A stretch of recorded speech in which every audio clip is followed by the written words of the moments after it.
आदरणीय सभापति जी, सदन में किसान आंदोलन की भरपूर चर्चा हुई है। ज्यादा से ज्यादा समय जो बातें बताई गई वो आंदोलन के संबंध में बताई गई। किस बात को लेकर के आंदोलन है उस पर सब मौन रहे। आंदोलन कैसा है, आंदोलन के साथ क्या हो रहा है, ये सारी बातें बहुत बताई गई, उसका भी महत्व है। लेकिन जो मूलभूत बात है, अच्छा होता कि उसकी विस्तार से चर्चा होती। वैसे हमारे माननीय कृषि मंत्री जी ने बहुत ही अच्छे ढंग से कुछ सवाल भी पूछे हैं।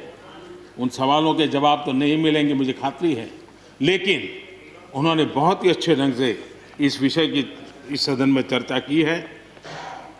मैं आदरणीय देवेगौड़ा जी का बहुत आभारी हूं कि उन्होंने इस पूरी चर्चा को एक गांभीर्य दिया और उन्होंने सरकार के जो अच्छे प्रयास है उसकी सराहना भी की, क्योंकि वो किसानों के लिए समर्पित रहे हैं जीवन भर, और उन्होंने इस सरकार के प्रयासों की सराहना भी की और उन्होंने अच्छे सुझाव भी दिए। मैं आदरणीय देवेगौड़ा जी का हृदय से आभार व्यक्त करता हूं। आदरणीय सभापति जी, खेती की मूलभूत समस्या क्या है, उसकी जड़ें कहां है, मैं आज पूर्व प्रधानमंत्री चौधरी चरण सिंह जी ने जो विस्तार से वो बताया था उसी का जिक्र करना चाहता हूं। बहुत लोग हैं जो चौधरी साहब की विरासत संभालने का गर्व करते हैं, वो जरूर इस बात को समझने का शायद प्रयास करेंगे। वो अक्सर 1970-71 जो एग्रीकल्चर सेंसस हुआ था उसका जिक्र उनकी भाषण में हमेशा आता था और उल्लेख करते थे।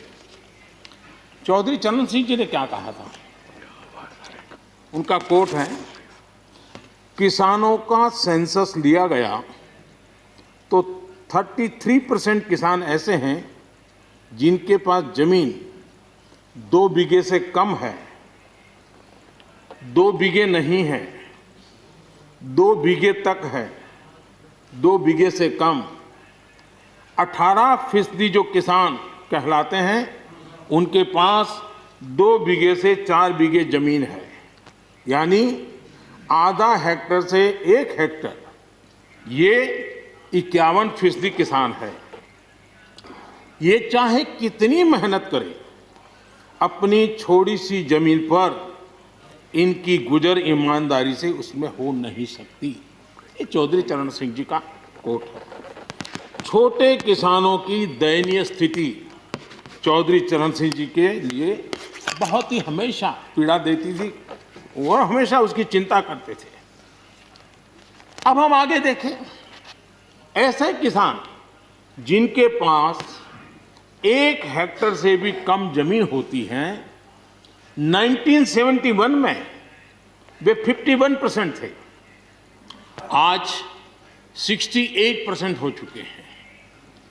यानी देश में ऐसे किसानों की संख्या बढ़ रही है जिनके पास बहुत थोड़ी सी जमीन है।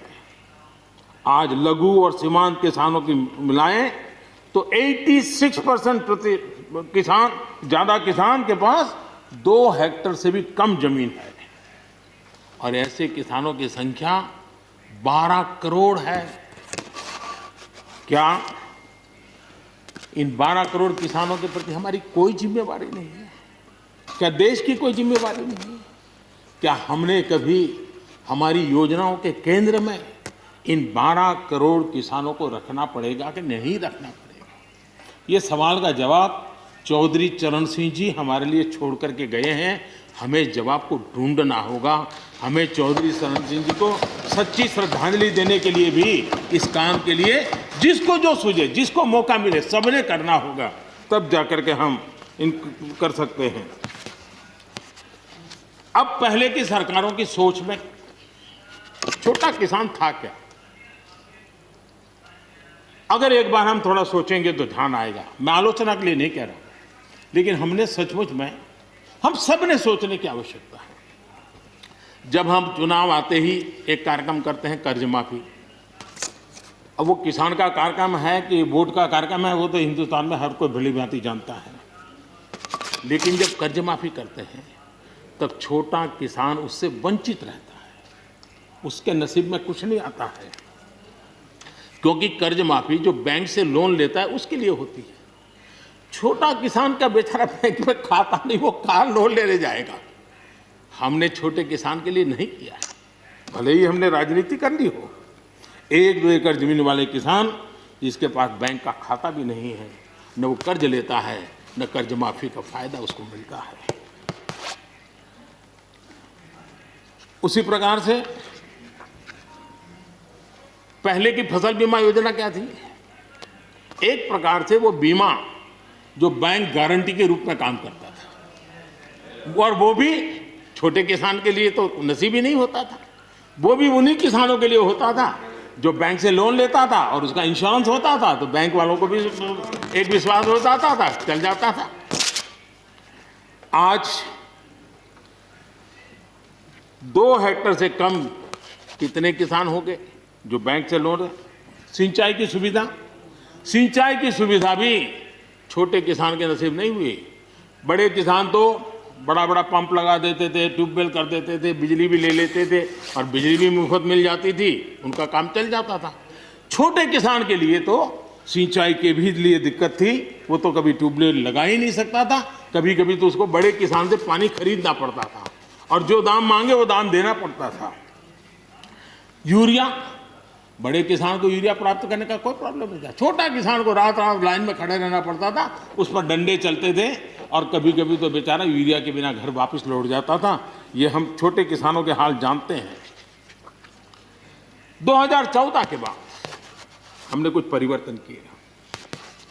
हमने फसल बीमा योजना का दायरा बढ़ा दिया ताकि किसान, छोटा किसान भी उसका फायदा ले सके, और बहुत मामूली रकम से ये काम शुरू किया।